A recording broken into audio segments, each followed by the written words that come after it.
할렐루야. 우리 함께 찬양할 것인데 나 같은 죄인 살리신 3절과 4절 이제껏 내가 산 것도 거기서 우리 영원히 이 찬양을 좀 부른 후에 같이 말씀 듣기 전에 기도 함께 하였으면 좋겠습니다.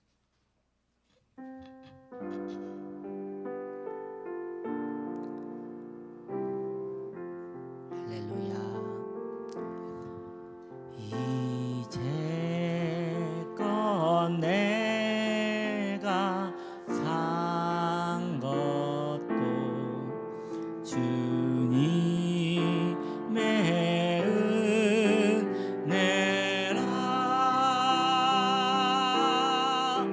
또 나를 장차 본향에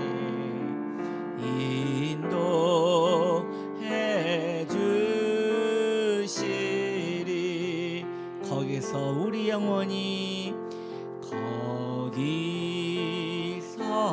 우리 영원히 주님의 은혜로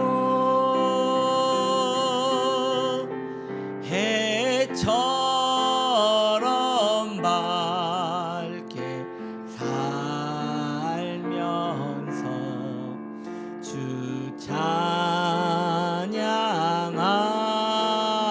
찬양하리라. 이 시간 우리 함께 기도할 때 이 나라의 민족을 위하여 기도하시고 또 우리가 함께 은혜 받기 위하여 우리 지연나무교회를 위하여 우리 함께 주님의 이름을 불러 기도합니다. 주여 주여 주여. 하나님 아버지, 이 대한민국 이 조국의 땅을 축복하여 주시어도 하나님을 경외하며 하나님의 영광을 위해 살아가는 이 나라의 민족 되게 하여 주옵소서. 이 나라를 축복하여 주시어서 복음화되게 하여 주시고 예수님의 영광이 드러나는 복된 나라 될 수 있도록 이 대한민국을 축복하여 주시며 이 시간 함께 예배드리고 있는 이 전국에 있는 모든 교회들을 주여 기름 부으사 은혜 내려 주시옵소서. 하나님 아버지, 우리 지연나무교회 축복하여 주시어서 오늘 말씀을 들을 때에 내 말씀으로 내 간증으로 내 심령으로 듣게 하여 주시어서 하나님의 은혜 안에 거하게 하여 주시고 말씀을 은혜롭게 받을 수 있도록 인도하여 주옵소서. 우리 지연나무교회 은혜를 허락하여 주옵소서. 거룩한 전도운동 일어나게 하여 주시고 주여 영혼 살리는 복된 교회 될 수 있도록 은혜 내려 주옵소서. 할렐루야. 하나님 아버지, 주께서 우리와 함께 하심을 믿습니다. 이 시간이 복된 성일 하나님의 은혜가 임하게 하여 주옵소서. 성령으로 충만하게 하옵소서. 해처럼 밝게 살면서 해처럼 밝게 살면서 주 찬양하. 한 번 더요. 해처럼 밝게 살면서 해처럼 밝게 살면서 주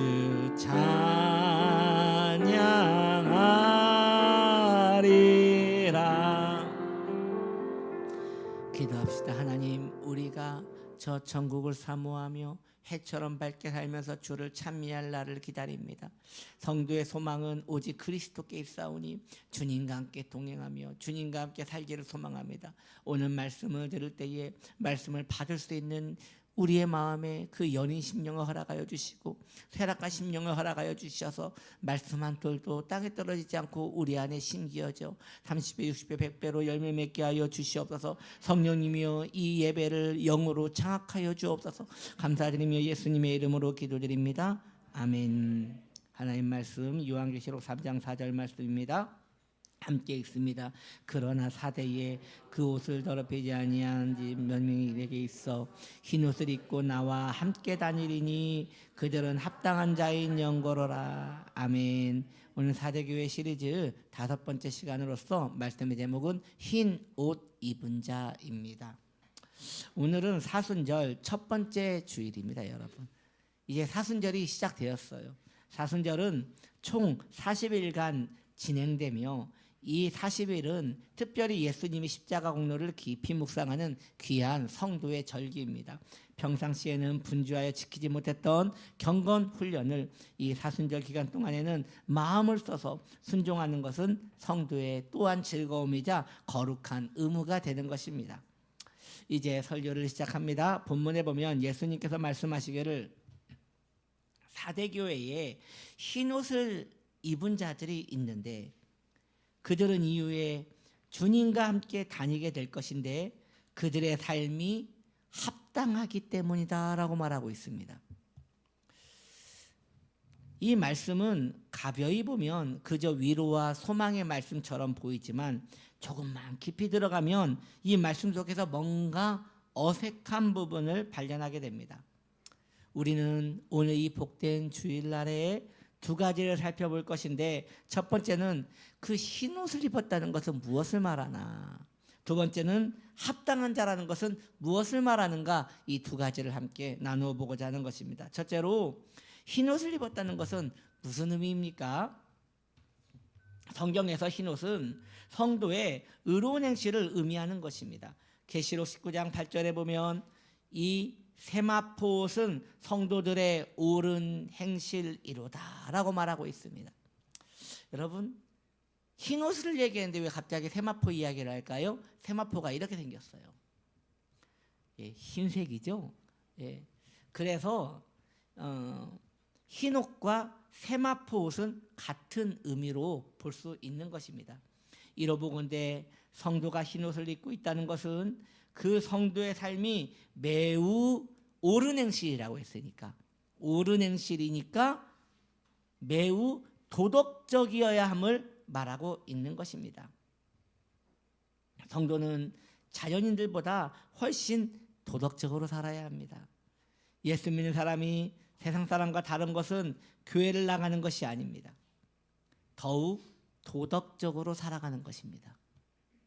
세상 사람들은 법의 눈치를 보며 도덕적으로 살아가지만 성도는 하나님의 눈을 의식하며 도덕적으로 살아가는 것입니다. 매스컴에서 간혹 교회에 대한 비리를 이야기할 때가 있습니다. 성도들은 그걸 보면 부끄러워서 쥐구멍이라도 들어가고 싶어 해요. 너무 내가 한 것도 아닌데, 왜냐하면 성도와 교회는 다 연결되어 있기 때문에 내수치인 거예요. 내수치. 그거니까 이것은 엄밀히 말하면 성도들에게만 국한된 것이란 말이에요. 그런데 이상한 것은 예수 안 믿는 세상 사람들도 이런 매스컴에 나오면 오히려 성도보다 더 분내고 더 화를 내요. 저 예수 믿는 것들 하면서 더 화를 내요. 그럴 필요 없잖아요. 예수 안 믿는 사람들이 무슨 상관이라고 예수 믿는 것들 하면 이렇게 화를 내냐는 거예요. 왜 그런 것입니까? 아직까지도 예수 믿는 사람들에 대한 기대치가 있기 때문인 것이에요. 예수 믿는 사람은 그렇게 살면 안 돼라는 기대치가 있기에 분을 내는 것입니다. 이처럼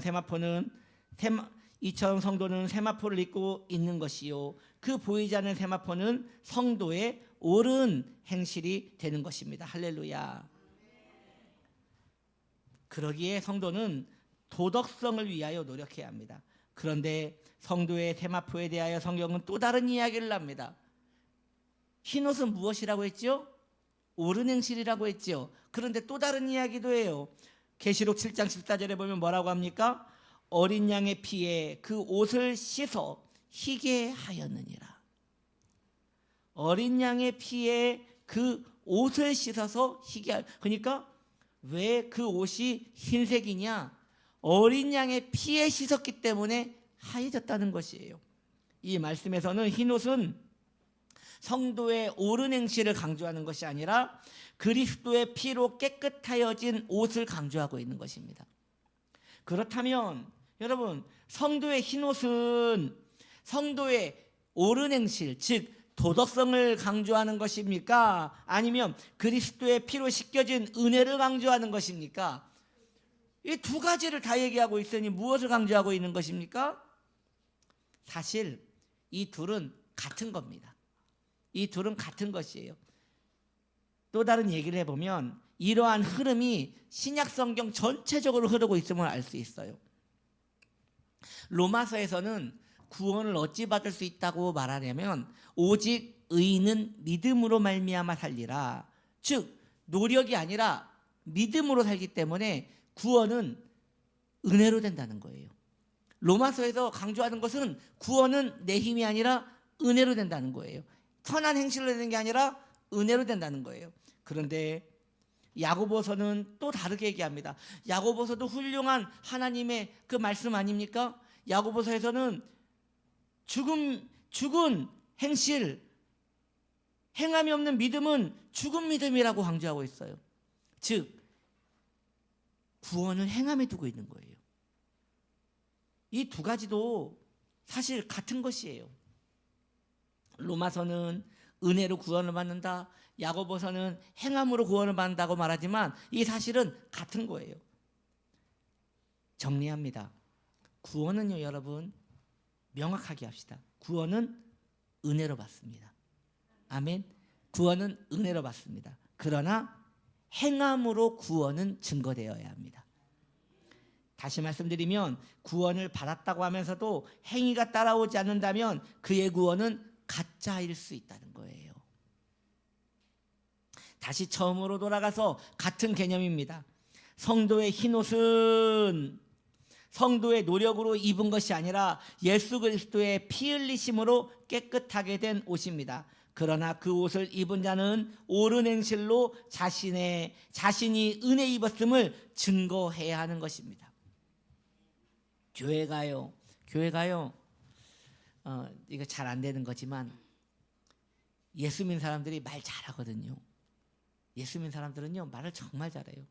근데 이 교회가 입만 살아있으면 아무것도 아닌 거예요. 교회가 구원을 찬양하면서도 생활의 도덕성이 무너져 있다면 그들이 말하는 구원은 시범보다 못한 구원, 수치가 되는 것입니다. 모든 성도들은 하나님의 은혜를 사랑합니다. 오늘 우리가 방금 불렀던 전 세계가 사랑하는 찬송가 Amazing Grace. 나 같은 죄인 살리신 주 은혜 고마워. 나 처음 믿은 그 시간 귀하고 귀하다. 이 찬양을 부르다 보면 나 같은 추한 죄인을 위하여 십자가에서 죽어주신 그 사랑이 얼마나 감사한지요. 그러나 그 놀라운 은혜는 나 혼자만 알라고 주신 것이 아닙니다. 성도는 하나님의 부르심을 받은 순간 양초같이 부름을 받았습니다. 이 양초를 보십시오. 양초는 홀로 불이 켜지지 않습니다. 양초가요 밤새 철야를 하며 몸을 부들부들 떨어도 불은 올라오지 않습니다. 누군가 불을 붙여줘야지 불이 붙기 시작하는 거예요. 그러나 양초는 더불어서 불이 켜진 것으로 만족하면 안 되고 주위를 밝혀야 합니다. 그래야 양초의 사명을 다하는 것이에요. 이것은 예수님도 말씀하신 바 있습니다. 예수님께서 말씀하시기를 등불을 말 아래 두지 아니하노니 라고 하였습니다. 등불을 어디에 두지 않는다고요? 말 아래. 그럼 여기서 말은 무엇을 말하는 걸까요? 말. 네, 그 말은 그 짐승 말이 아니에요. 히잉하는 그 말이 아니에요. 그 말은 올해가 말의 해 맞나요? 그렇죠. 그 말이 아니에요. 말은 이 말이에요. 이렇게 곡식을 담는 그릇을 말이라고 하는 거예요. 성도가 불빛을 받았다는 것은 말 아래 두는 것이 아니라 하나님의 은혜를 받고 교회 안에서만 불을 밝히는 것은 말 아래 두는 거예요. 밖으로 나가서 내가 하나님 살아계심을 증거해야 하는 것이에요. 그 성도는 부르심에 대한 사명에 응답하며 살고 있게 되는 것입니다. 그렇게 살아가야 하는 것입니다. 그래서 성도의 옳은 행실은 자신이 오직 은혜로 구원을 받았음을 증거하는 것입니다. 바울은 말합니다.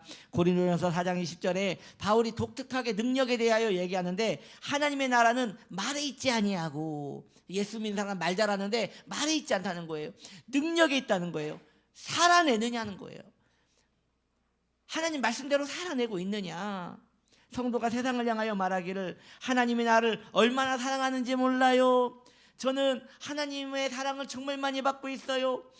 나는 예수님의 피로 구원을 받았어요. 아무리 그렇게 말을 한다 하더라도 경건의 능력이 나타나지 않는다면 그저 허무한 소리에 불과한 것입니다. 은혜를 받았다면 살아내야 한다. 그것이 은혜를 받았다는 증거가 되기 때문입니다.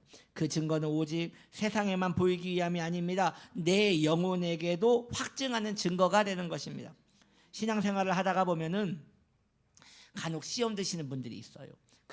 그분들이 시험에 드는 이유는 그들이 구원을 받지 못해서가 아니라 신앙생활하는 가운데 구원받은 증거가 자신에게 나타나지 않기에 신앙의 선명함을 잃어버려서 그의 신앙의 정체성이 사라지는 것이에요. 그러기에 성도의 흰옷은 어찌 보면 이 세상에서는 말이죠, 예식 때 입는 고운 옷이 아니라 전투복이어야 하는 거예요. 피 흘리기까지 싸워야 하는 전투복이어야 하는 거예요. 여러분 전투복 아시죠? 그 군복이라고 하는, 그 깨구락지복이라고 하는 옷이 알록달록하잖아요. 제가 군에서 들었는데, 이 알록달록한 이유가 총을 맞았을 때 아니면 다른 이의 피가 자기 몸에 튀었을 때에 그 밝은 옷은 그 피의 색깔이 보여서 이 트라우마가 생긴다는 거예요. 그런데 이 알록달록한 이 옷은 피가 묻어도 그것이 옷 색깔인지 피 색깔인지 구분이 잘 안 되기 때문에 이 트라우마가 생기지 않는다는 것이에요. 여러분, 그래서 전투복은 그러한 색깔이라는 것이죠.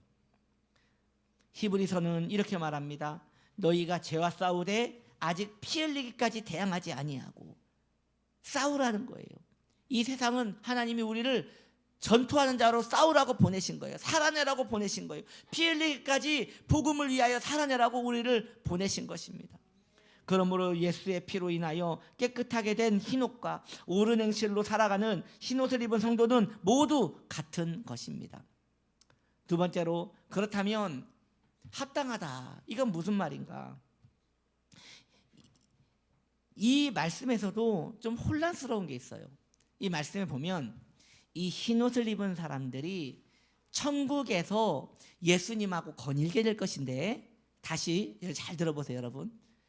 이 흰옷을 입은 사람들은 예수님하고 팔짱을 끼고 저 천국에서 거닐게 될 것인데, 그들이 그럴 수 있는 이유는 그들의 삶이 합당하기 때문이다라고 말하고 있거든요. 여러분, 이 말씀을 잘못 해석하면 문제가 됩니다.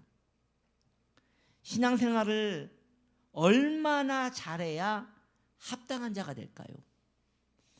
신앙생활을 얼마나 부지런하게 하고 얼마나 성결하게 하길래 합당한 자가 되어서 주님과 함께 팔짱을 끼고 돌아다닐 수 있는 자격을 얻을 수 있을까요? 저는요, 이 질문에 답을 할 수 있는 사람은 없다고 봅니다. 누군가가 저처럼 신앙생활 하셔야 합니다. 저처럼. 저 정도 하면 합당하다고 인정을 받을 수 있는 것입니다 라고 말하는 이는 문제가 있는 것이에요. 그런데 이 합당하다라는 말씀이 그 옛날 이 전도하시는 분들에게 좀 오해를 주는 부분이 있었어요. 무슨 얘기냐? 이 교회에서 전도를 강조하다 보니까 전도를 강조하는데 성도들이 전도를 안 하는 거예요. 그러니까 동기부여를 해줘야 하는 거예요. 동기부여를 하기 위하여 전도 강사를 부릅니다.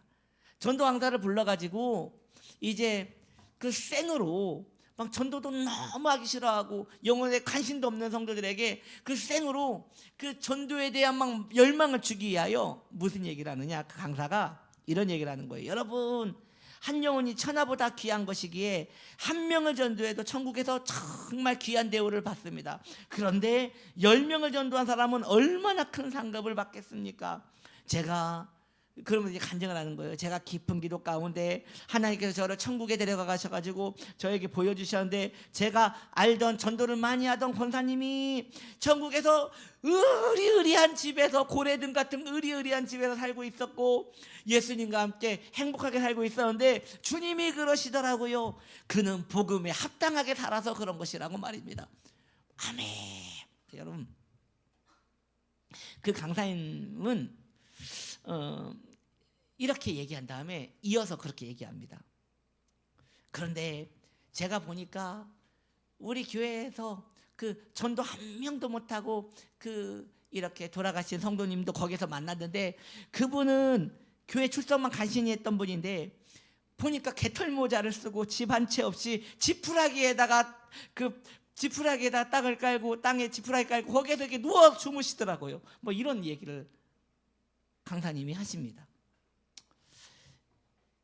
이러한 전도 독려 설교는 어떻게 보면 많은 성도님들에게 그 구령의 열정을 부여하는 좋은 기회도 될 수 있으나, 한편으로는 비성경적인 그 천국관을 가져다주는 오류도 줄 수 있는 것이에요.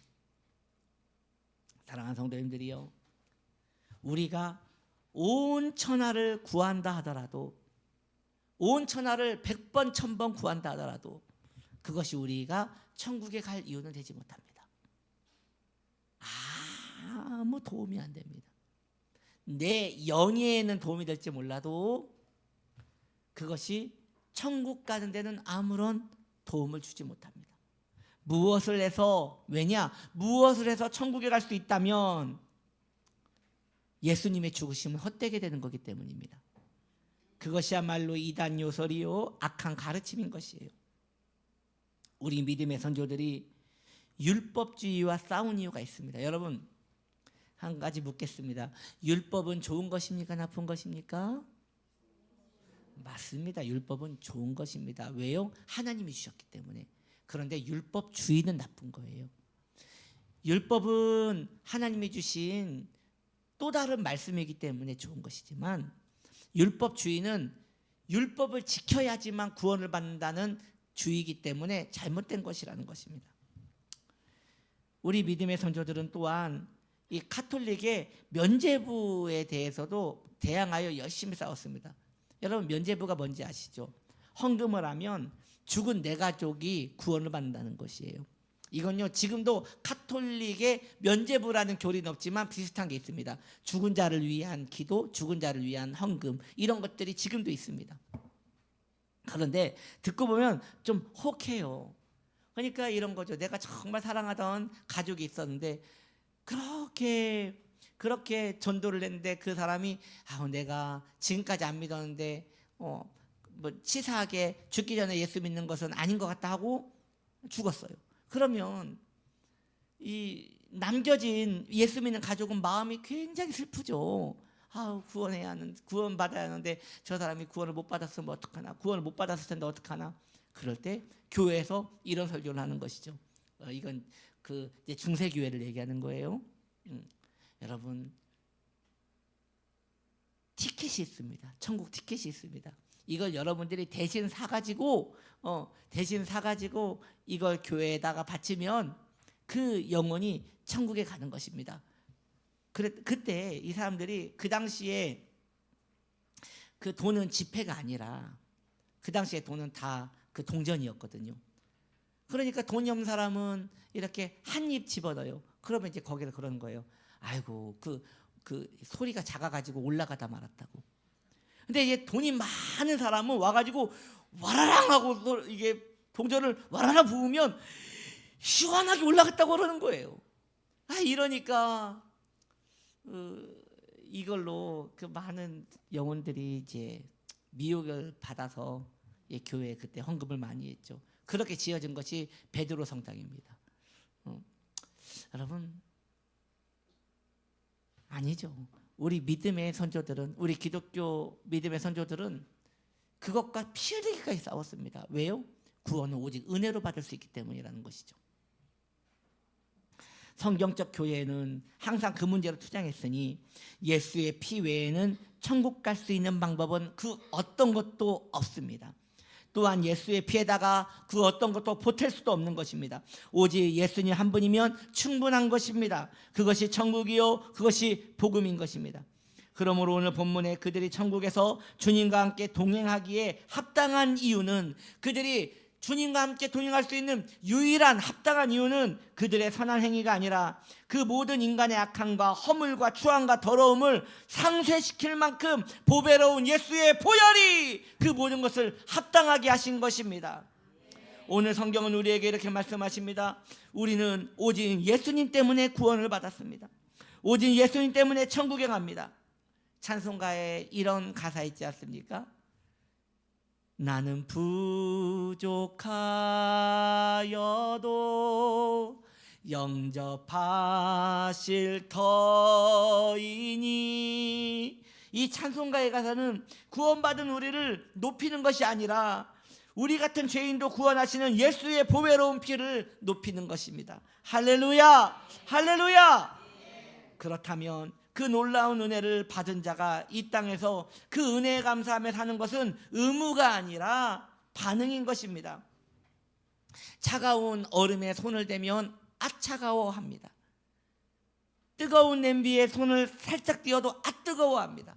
이것은 감각입니다. 이것은 반응입니다. 의무가 아니에요. 차가운 것에 손을 댔을 때 이것은 차갑다고 말해야 하는 의무가 있는 것입니까? 그게 아니란 말이에요. 닿는 순간 반응하는 것이에요.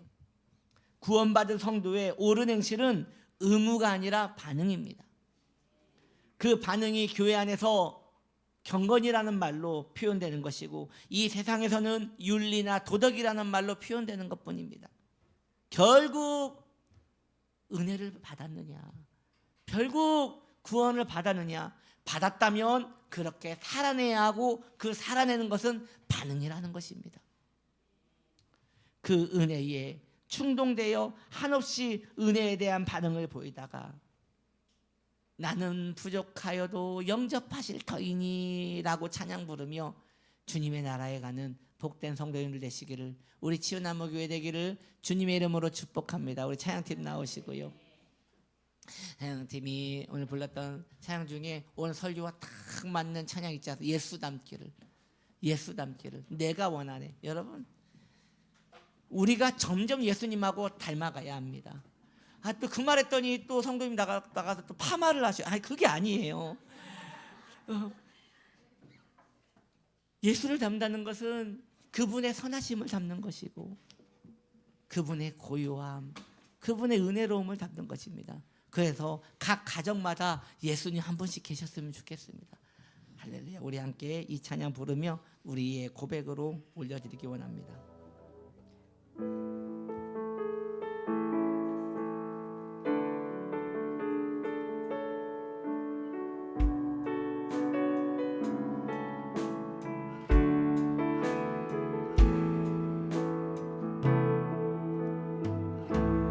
내 삶의 소망,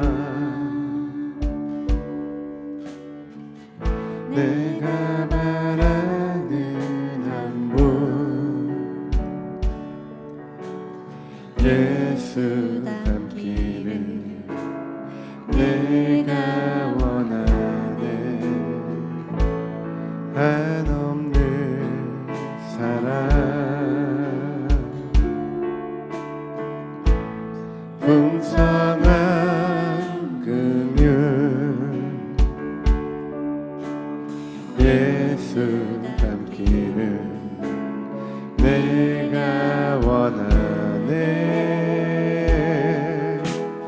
예수 닮기를, 예수 보기를, 예수만 높이길 내가 원하네.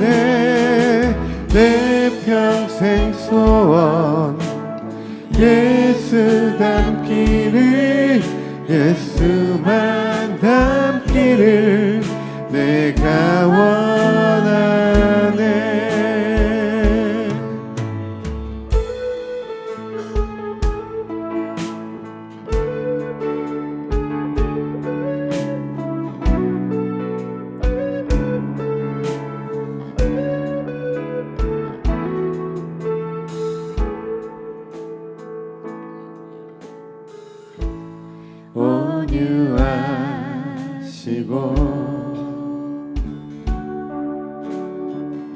겸손하신 성품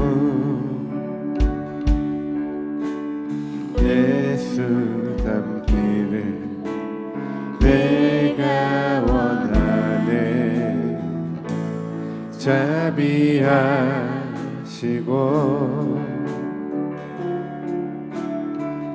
위로자 되신 주 예수 닮기를 내가 원하네. 예수 닮기를 예수 보기를 예수만 높이길 내가 원하네. 내 평생 소원 예수 닮기를 예수만 닮기를 내가 원하네. 완전하신 예수 새롭게 하시네. 연약한 내 영혼 온전하게 되리. 완전하신 예수 새롭게 하시네. 연약한 내 영혼 온전하게 되리. 예수 닮기를 예수 보기를 예수만 높이길 내가 원하네. 내 평생 소원 예수 닮기를 예수만 닮기를 내가 원하네. 이 시간 우리 말씀을 생각하며 주의 이름 세워 불러 기도합니다. 주여 주여 주여.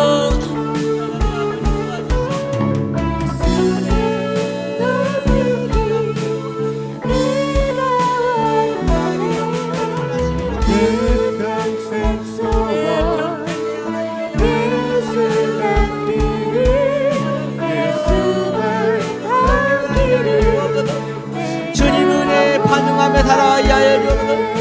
받은 은혜를 생각하며 살아가야 하여 주옵소서. 주님, 내가 흰옷을 입은 자처럼 내가 합당함을 입은 자처럼 하나님 무엇을 해서 합당하게 받은 것이 아니라 주님의 은혜로 내가 받아서 내가 주님의 은혜로 생명을 얻어서 내가 예수를 믿고 있는 것이니 하나님이여 우리에게 은혜를 나가여 주옵소서. 이렇게 진리가 내 안에 체화돼서 예수의 이름이 높임을 받게 역사하여 주옵소서. 예수 닮기를 예수 닮기를 예수 닮기를 예수 보기를 예수만 높이길 내가 원하네. 내 평생 소원 예수 닮기를 예수만 닮기를 내가 원하네. 기도합니다. 하나님 아버지 감사합니다. 주님의 은혜가 우리와 함께 있으며 주님의 생명이 우리와 함께 있으므로 주님의 선하심 담기를 원합니다. 주님, 우리가 은혜를 입었으니 그 은혜에 반응하며 생명이 있는 사람같이 살 수 있도록 성령의 충만함을 허락하여 주옵소서. 우리에게 능력을 허락하여 주셔서 주의 말씀대로 살아낼 수 있는 온유함과 은혜와 긍휼이 우리 삶에 가득할 수 있도록 인도하여 주시옵소서. 받은 바 은혜 감사하여 주 앞에 예물을 드리옵나니 우리 귀한 성도님들을 공급하여 주시며 평안케 하여 주시며 축복하여 주시며 주시어 형통의 은혜를 허락하여 주옵소서. 병든 자리에 믿음의 손을 올려놓습니다. 예수의 이름으로 병환들은 모든 나음을 받을지어다. 주님, 병든 자 있습니다. 연약한 자 있습니다. 치료받기를 소망합니다. 오늘 우리 주님 이 땅에 이곳에 우리 교회에 임하여 주시어서 안수하시어 치유하여 주옵소서. 예수님의 이름으로 나음을 받을지어다. 위장병이 깨끗함을 받을지어다. 두통이 사라질지어다. 간이 강건하여질지어다. 심장이 강건해질지어다. 뼈와 근육과 신경이 새롭게 될지어다. 면역이 좋아질지어다. 모든 말까지 깨끗함을 받을지어다. 마음의 병이 있는 자가 있습니까? 마음의 병 또한 주님 시원케 하여 주셔서 하늘나라 바람이 불게 하여 주셔서 하늘나라의 바람이 불어 그 광풍이 불어 마음의 어두움이 떠나가게 하여 주시옵소서. 그리스도의 평강을 구하옵고 축복하오며 예수님의 이름으로 기도드립니다. 아멘.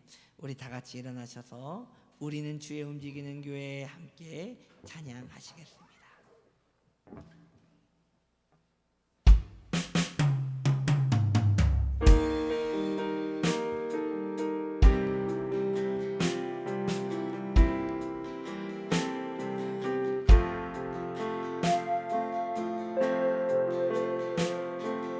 우리는 주의 움직이는 교회, 이곳은 주님을 위한 자리. 내가 기도하는 모든 땅 위에서 하나님 예배받을 그 나를 고대하네. 나의 노래로 주님의 성전을 지으리. 높임을 받으소서. 이스라엘의 찬송 중 거하신 주님은 거룩하십니다. 손들어 주님의 보좌를 만들고 온 맘 다해 경배하리. 구름 날개 사이에 임하신 것처럼 내 위에 임하소서. 하나님, 우리가 이곳에 섰으니 이 땅을 치유하소서.